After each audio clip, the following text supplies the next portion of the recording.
Have you ever experienced something in life that you felt like you were just tumbling upside down? You didn't know which way was up, which way was down. Any of you that are snowboarders or skiers, maybe you've seen an avalanche or heard about an avalanche. They're pretty intense things. I've watched probably a dozen of them as I was preparing for this message, trying to get in my mind, what do you do in the midst of being turned upside down during an avalanche or some other kind of experience? And as I was doing that, I was thinking about our message. Our message title for this series is Transitions, and it's having the courage to change. You know, a lot of the times, you don't have the courage to get up on the slope to begin with. Any skiers or snowboarders here? Okay, you know what it's like to get up on top of the slope and go, I think I got off the wrong lift. You're kind of going like that. Been there and done that a couple of times. I've had a couple of really good falls. I think the funniest and most strange fall that I ever had really did turn me upside down. I literally did a flip. I don't know how I got there. Somehow I fell forward. My skis sprung me up in the air and flipped me around. The next thing I knew, I was face down in the snow. It was all up my nose, all of my ears, all of my eyes. And I was thinking, where in the world have I landed? Anybody identify with that? Now let's think about life as a metaphor, using skiing and transitions and avalanches. Have you ever landed somewhere and you say, this ain't Kansas anymore? I'm not really sure where I am. How did I end up here? Or maybe it's a good thing. I mean, maybe you're out golfing and you hit par 72 and you go, I don't know who that was swinging that golf club today, but I'd like him to come and visit again. You know, maybe you're at a job and you're looking around and you're going, is this really, where I'm supposed to do all my work and I'm supposed to live here and be among these people? Some of you work in secular jobs. And I talked to someone just this past week that made the comment that every time this individual would go to work, they'd get butterflies in their stomach. They would just be thinking, I don't want to be here. I don't want to do that. We go in transitions and we wonder where we're going to end up. Sometimes they're good transitions. Sometimes they're not so good. But we need to be reminded that in the midst of transition, as Christ followers, we do have an advantage over the world, over those who aren't Christ followers. Now, when I say Christ followers, what I mean is those people who have really sold out their life to the church, to Jesus, to faith, and they're not just Christians in name only. You've heard that term, Republicans in name only, rhinos, Christians in name only, kinos. I don't know what that would be. But people who say they're Christian, but yet as you walk around and follow them and explore them, usually in the midst of transitions that are most difficult, you ask yourself, why aren't they practicing what they tell me to do? And there's a little bit of a conflict. Well, as Christ followers, we don't grow by accident. Physical life, usually children grow in a healthy manner from the day they're born until the appointed time when they're called out of this world. Most of the time they grow and mature very naturally. However, unfortunately, there are times when people's minds don't mature in the same way their body does. Sometimes people's body doesn't mature in the same way their mind does. And so as Christ followers, we have to recognize that we need to get in tune with who we are in Christ and who Christ is in us. And that comes through learning. It comes through what we call discipleship. So if none of you have heard that term discipleship, or you've not really done it, you don't really understand what that means, I'd like you to know that discipleship is a way that we purposely go about training our lives so that when troubles come, when times of transition come, then we can have the courage to make that change. And so I was doing some exploring while I was checking out the YouTube videos of avalanches. I came across some training just in case any of you are up on the slope and you notice there is a avalanche that's falling under your feet. So here's what you do. The first thing you want to do is to jump up the slope, because if the avalanche starts below you and you can jump up it, you'll get ahead of it. If you can't get ahead of it, then run. Run sideways, get away from it. And if you can't run fast enough, let go of everything. Maybe you'll run a little bit faster. Find something strong to grab onto. That's always helpful if you can hold on to something strong. And then in the midst of this, believe it or not, as the avalanche takes you down the slope, keep swimming with it until you stop. Then raise your arm up so you know which way is up when you start digging out air pockets so that you can breathe. And then wait. I don't know what you're going to wait for, but you wait. Now, this guy has wings on his back because that's equipment that he received when he went through training. There's actually avalanche training you can go through so that if you're turned upside down and flipping and flopping, your wings can deploy with this big bag behind you. It'll keep you above the snow. You're swimming down the snow, and you're going, wow, this is really cool. It's kind of like wave surfing with an avalanche, and you get to the bottom, and you go, wow, I'd like to do that again. But the problem is that most of us don't go through the training, and so when it happens, we're so stunned by what's happening that we end up forgetting everything we ever were told. We go where the avalanche takes us, and we end up where it stops. And your life may be just like that today.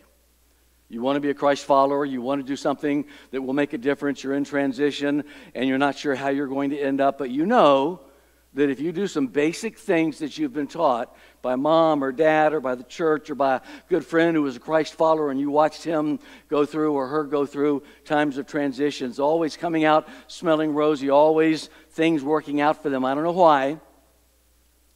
There are just some people like that who always seem to come out on the better side of transition. Do you know anybody like that? Some people just go with the flow. I didn't pre-warn my wife I would tell this story, but it's not really a story. It's just a lifetime example about the way she goes through life. I think she kind of goes through life with her head in the clouds. It's kind of like she goes through life not looking around her, but she does. She's extremely perceptive when it comes to things. But she looked very ambiguous, very nonchalant. And so as she's going through life, she's letting things happen, and she's not letting the things shape her. Instead, she's shaping those things by not letting them get her off track. Now think about that for a moment. We have a couple of options. When life's transitions hit us, we can either let them shape us, and we can end up twisted and broken, turned upside down, trying to find which way is up, or we can go with the flow and then find the best place to get out and listen to God, and He'll tell us when. It's kind of like falling in a fast-moving river, and you're going downstream. Remember, you're supposed to float, keep your feet up to fend off rocks, and as soon as you find a little eddy, you're supposed to swim over toward that eddy and get out. It's kind of the way I look at life. So as we talk about transitions, we're doing that for several reasons.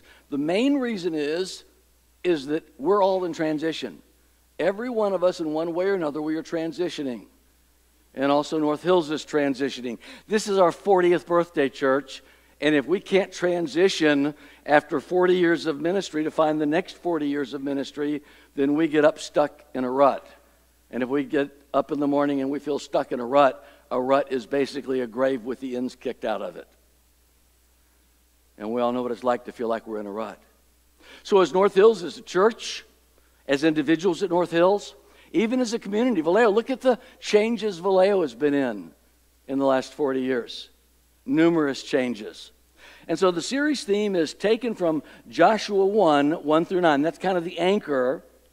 And as an anchor to this message, we're going forward to it. So we started in Genesis chapter 1, and we looked at 4 stories in 1 through 11, chapters 1 through chapter 11. Genesis is the very beginning of the Bible. So if you were to open your Bible, bam, first chapter, first book, Genesis chapter 1, and it's a story of creation. So we looked at 4 great stories in creation and how in transition, God consistently is at work, just like in your life. He looks at what you're doing. He corrects or disciplines you if you're doing something you shouldn't be doing. Then He gently moves you out of the way, usually to a safe spot where you'll be able to learn what He's been teaching to you. Or sometimes it's a difficult spot where you have to experience the pain and the consequences of your actions. Whichever it is, it happens for a time, and during that time, God's grace is ever with you. God gives His mark of grace upon your life. And He says, I'm here, I'm going to show up, I'm going to lift the heavy stuff, I'm going to take care of you. The next week, we kind of went over what it's like to realize we're part of the bigger picture. And we are. So we're continuing through the Genesis theme, Now, the Joshua text, which is, like I said, our core text, takes place in the book of Joshua. So you got Genesis, Exodus, Leviticus, Numbers, and then Deuteronomy, the first 5 books of the Bible in the Old Testament. That's called the Torah, or the law. And that tells the Jewish people how to live. And then, bam, they leave Egypt, and they leave the wilderness, and they're in the promised land.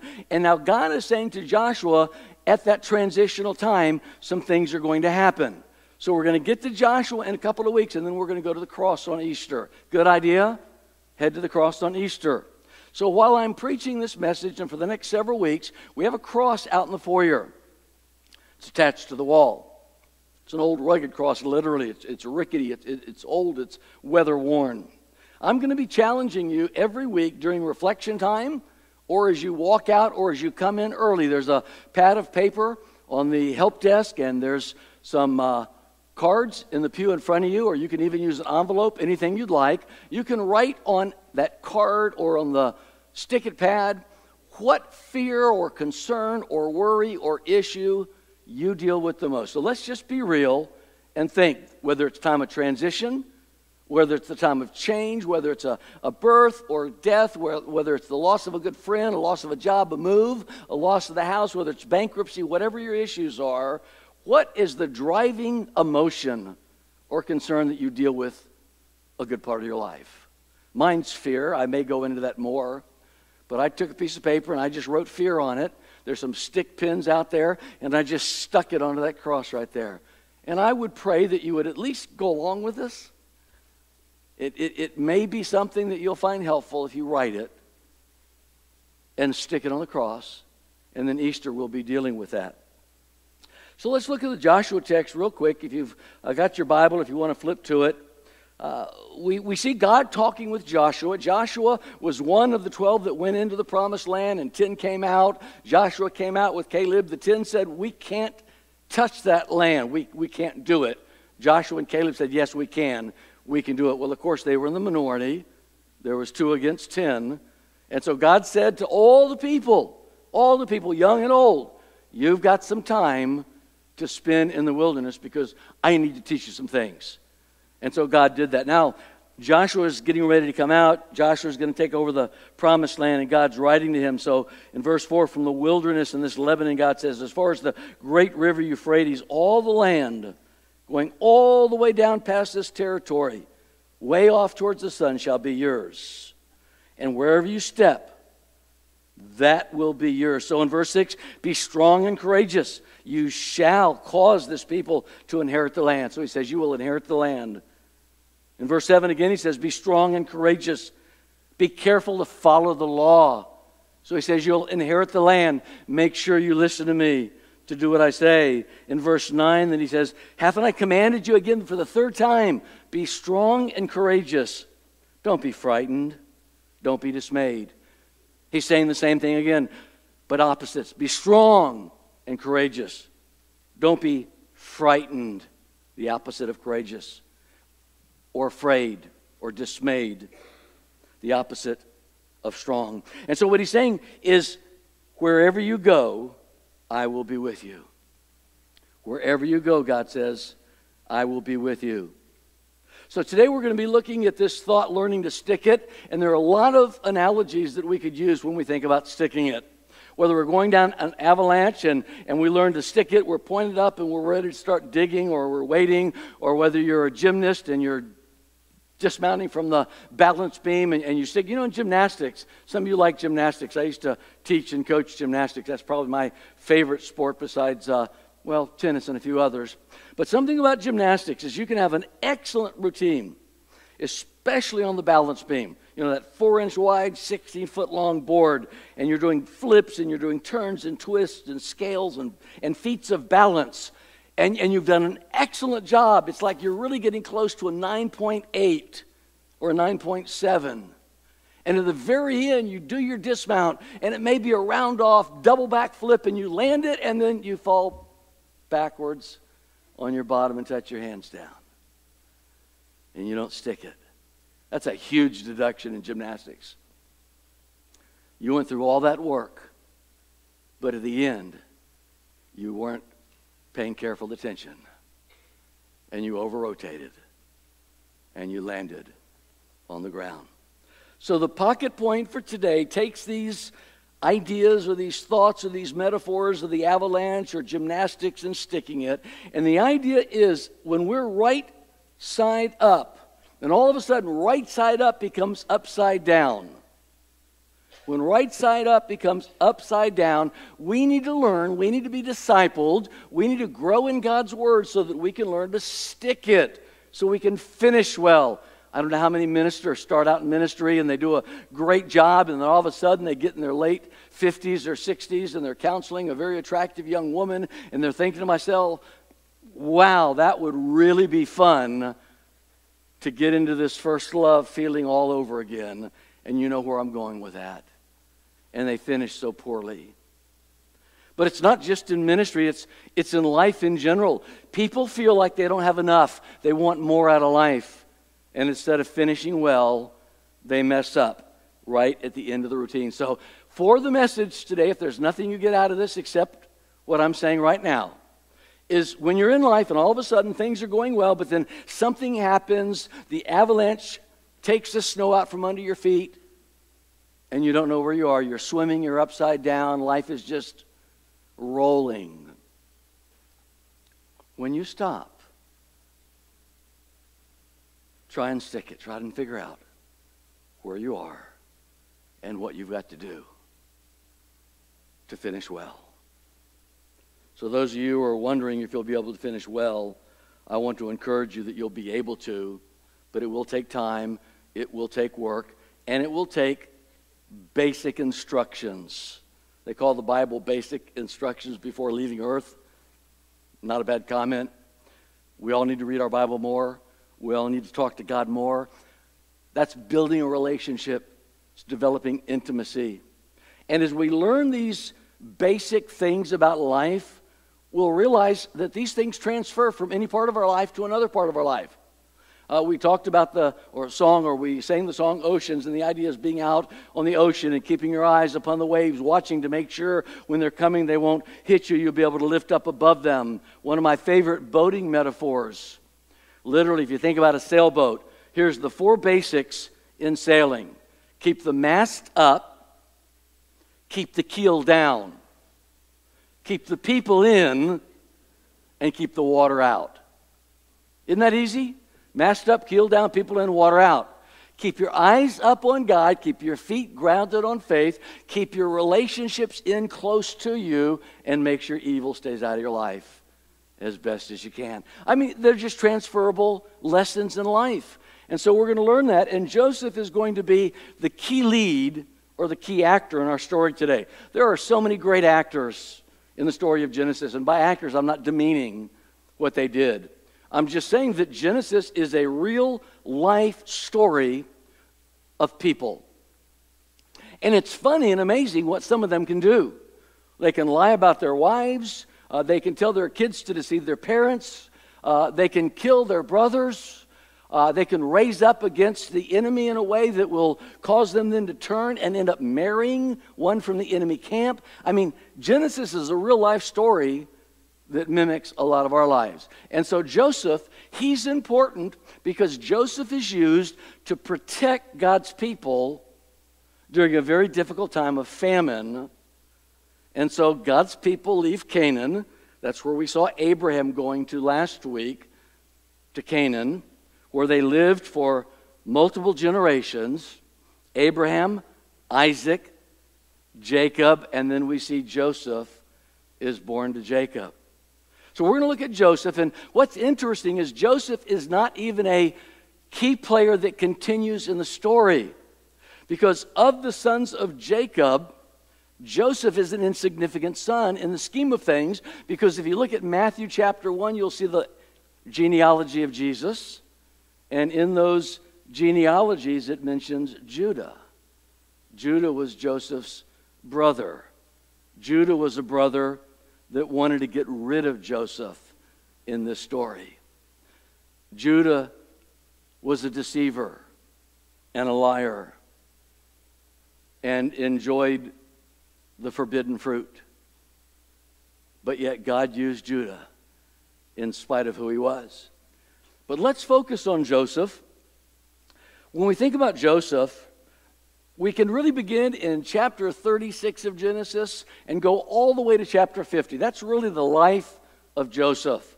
I'm going to hit chapter 37 the hardest, and then we're just going to skim over a couple of stories between 37 and 49, and then we'll close out with chapter 50. So if you've got your Bible, fast fingers, we're going to be doing some flipping.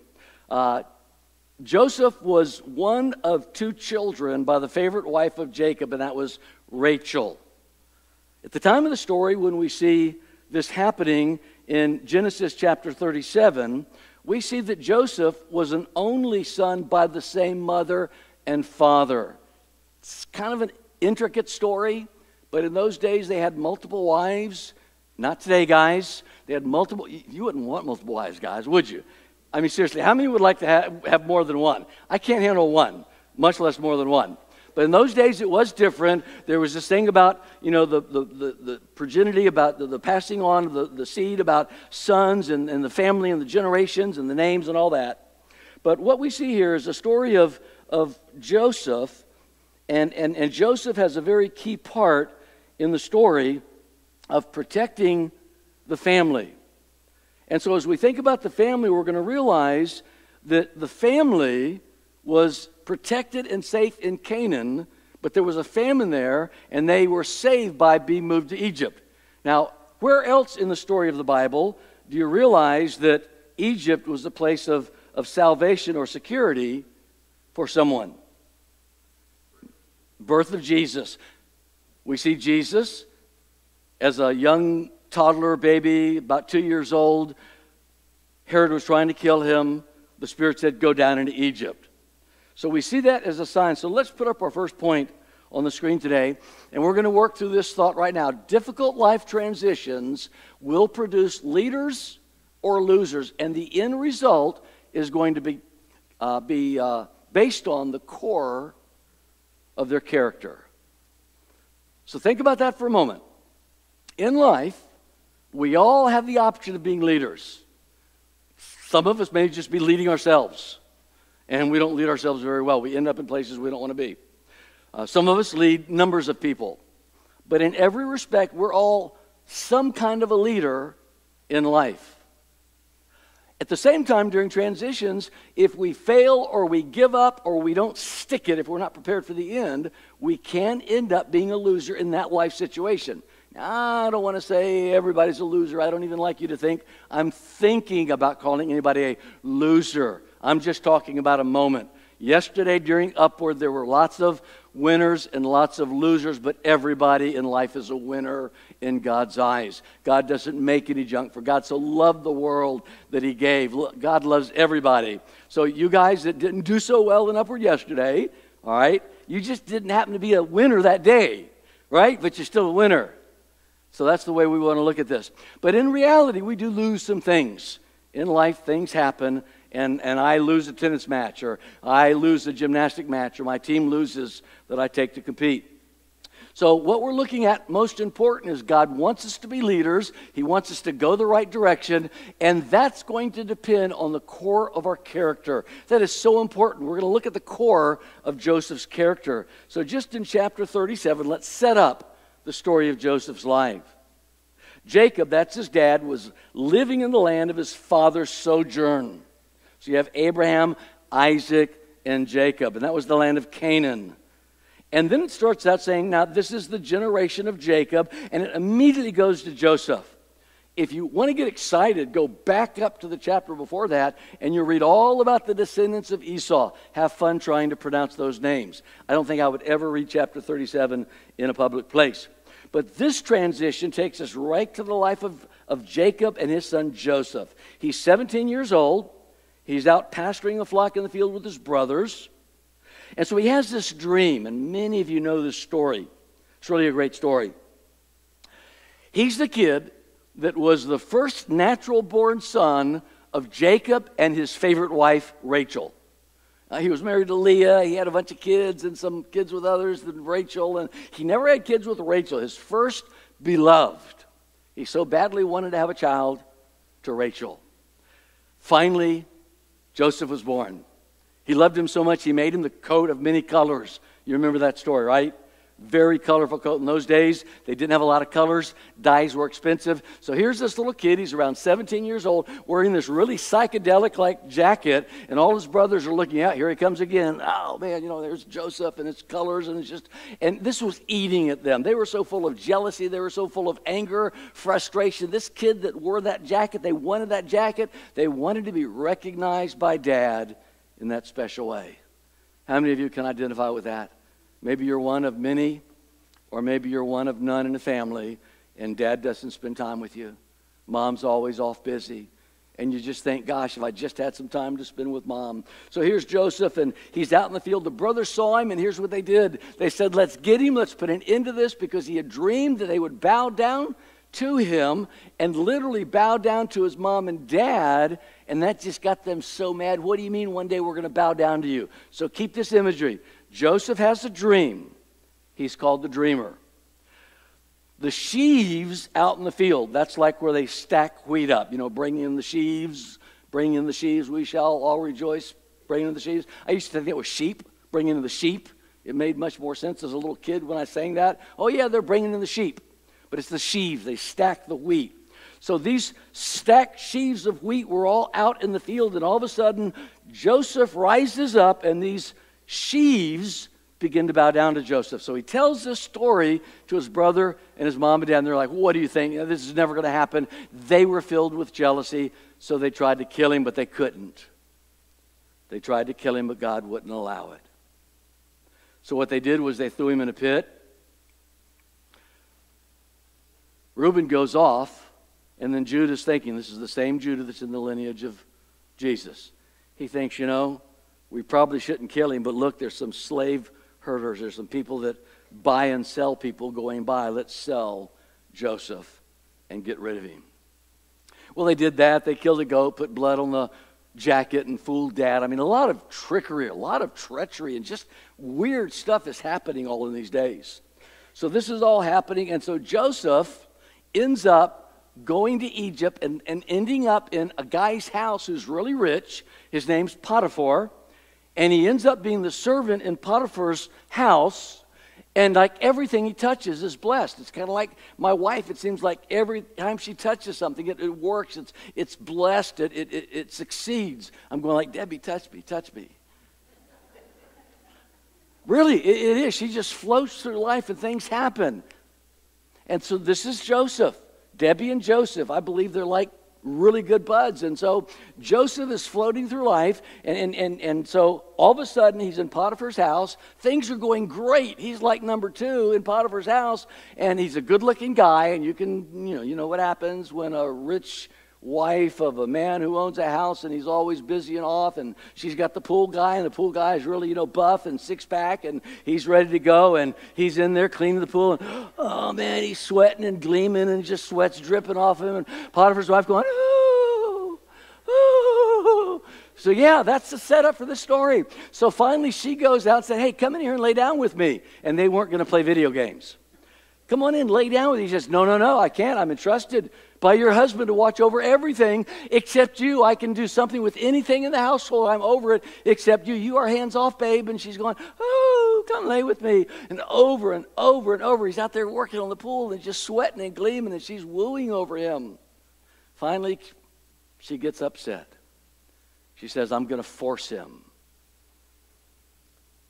And she tried, and he wouldn't because of the core of his character. Guys, that's what I'm talking about. When she's wooing over you, remember the wife of your first love.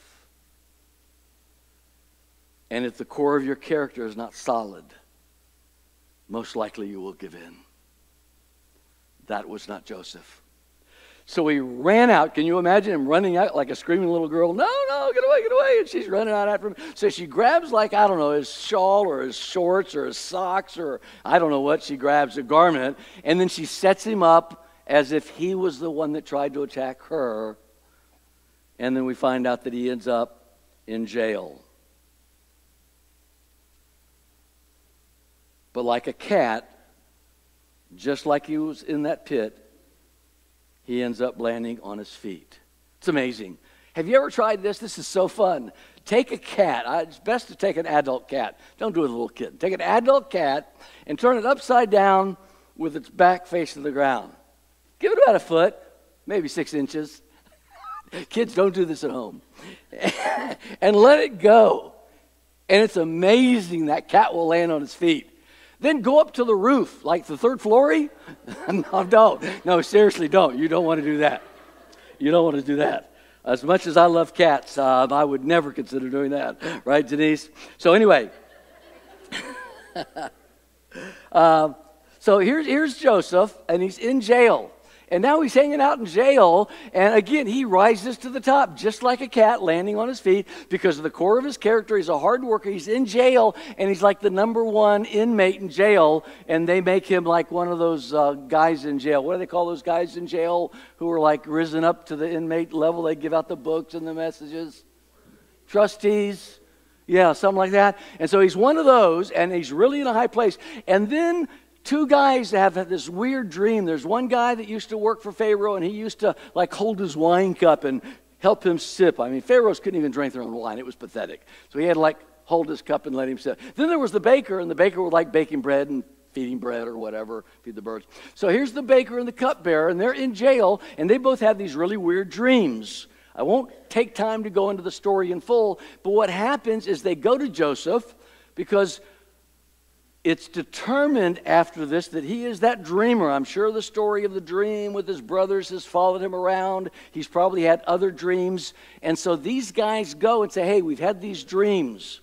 So let me see if I get it right. The cupbearer says, I dreamed this dream, and I was taking this cup, and I was doing this with Pharaoh, and all of a sudden, I didn't know what was going to happen. I woke up, and so you're a dreamer. Tell me what happens. So he goes to Joseph, and he tells him this story, and Joseph says, well, here's what's going to happen. A couple of days are going to pass. Pharaoh's going to send for you. You're going to go, and you're going to be restored to your head spot, and you're going to once again be spoon-feeding wine to Pharaoh, and it's all going to be good. Well, the baker's having a similar dream. The baker's like confused with his dream, and probably the baker and the cupbearer were talking about the dreams. I don't know. But the baker goes, wow, nice outcome. I love that story. I'm so happy for you, cupbearer. I think I'm going to go find out my story. So he goes, and he talks to Joseph and says, Joseph, tell me my dream. He says, okay, 3 days, blah, blah, blah, blah. Oh, yeah, then Pharaoh's going to cut your head off and hang you from a tree. And I oh, wait a minute. Back up just a minute. That's not the same story you told this other guy. Really? And true enough, in 3 days they came for him, cut his head off, hung him from a tree, and the birds ate his flesh. Now, in that story, Joseph said to his friend the cupbearer, when you remember me in front of Pharaoh, would you tell him about me? Well, what the cupbearer say? Yeah, sure, no problem. Got your back. And so sure enough, he's in front of Pharaoh on multiple occasions, and 2 years goes by. 2 years goes by. Joseph is still doing his best in prison. And then all of a sudden, Pharaoh has a dream. Actually, 2 dreams. You remember something about that? Big cows, little cows? Big corn, little corn, or big wheat, little wheat? 7 years, 7 corn, 7 cows. Pharaoh's confused. Now the cupbearer's going, oh, I forgot. I know a guy. Let me go get Joseph. Brings Joseph. Pharaoh tells him his dreams. And Joseph says, here's the deal, Pharaoh. For 7 years, you'll have all the grain you need, all the food you'll need. But then there'll be 7 years of famine. And during those 7 years of famine, you're not going to be able to have enough food. And so you need to start storing ahead of time so you'll have grain when the time of famine comes. And Pharaoh elevated him to be number 2 in all of Egypt. So the next point that we're thinking about is that in transition, leaders learn to stick it or finish it or follow through with it by practicing the faith that God has entrusted in them. They keep their eyes up, their feet grounded, relationships right, and evil out. 4 simple things. Comes from maturity. Now let's look at this last thought or point before we go into a time of reflection. And that is that Joseph, he was a part of the bigger picture in that his story and his life brought the Israelites through safety after a time of exile back to the promised land. But Joseph was satisfied that he was able to play his small part. Now, what do I mean by that? We've got to remember that Joseph realized that he was the second to the youngest son, but the first son born to his dad's favorite wife. But out of all these things that happened, he realized in his relationships, and this is where we need to understand the importance of relationships. It was in his relationships with his brothers, the same ones that tried to kill him, that he realized that God is served when we serve others. That's why we do Upward. That's why we have preschool. That's why we have school. That's why we do ministry. That's why all those things in the bulletin are listed. We want to build relationships and develop them. We don't have near enough time to go into the back and forth story where Joseph sends back for the family and the sons go back and they go back and forth a couple of times with food. Then Benjamin is brought back. Benjamin's held in captive until they come back. They eventually come back with Dad, and the whole family moves there, and they're protected. It's a beautiful story. You can read it, look at it. It's all about forgiveness. His first son, Manasseh, first son of Joseph, he named him because he said, God enabled me to forget all of that stuff that happened to me. His second son, Ephraim, was named, and the word means to be fruitful. So from the naming of his 2 sons, he said, God has allowed me to forget that past and to be fruitful for my future. But we see the close of this beautiful story in chapter 50 of Genesis, verse 20. Dad's died. The brothers are fearful of their lives. They're in Egypt. Joseph's number 2. He can do anything that he wants. And so the brothers come and they fall down and they say, we are so afraid that you may kill us. We want to tell you something, which was not true. Dad said, promise you'll never kill us. Dad didn't. But they made that up because they were fearful. They had no courage. They were not strong and courageous as Joseph had been. And so in this whole story, here's the key thought. I just want you to reflect on this for just a moment. And close your eyes if you want, but this is the key thought. Joseph's talking to them and he says, for you meant it for evil against me. But God meant it for good, to bring it about that many people should be kept alive as they are today. Let me ask you now as we transition. And this is the time in the message that we transition. We transition to a time of reflective thinking, soft music, talking to God. I'll be praying down here. You may want to come and join me. You may want to pray where you are. You may want to just step outside and get that stick-it pad and write character. It's not as good as it needs to be, and pin it up to the cross. But I want to ask you, what does it take to pass up the golden goose to pick up the rugged cross? Because that's life. Life promise you all the good stuff, all the shiny gold, all the things. But those things all rust and are eaten up by moths and are destroyed. What would cause you to want to give that up to pick up the rugged cross? So going back to that free fall down the mountain, or whether you're jumping out of an airplane, tumbling upside down, flipping, and the rounds coming up at you at 120 miles an hour, no matter what's happening in your life, I want to ask you, what do you do? What do you do?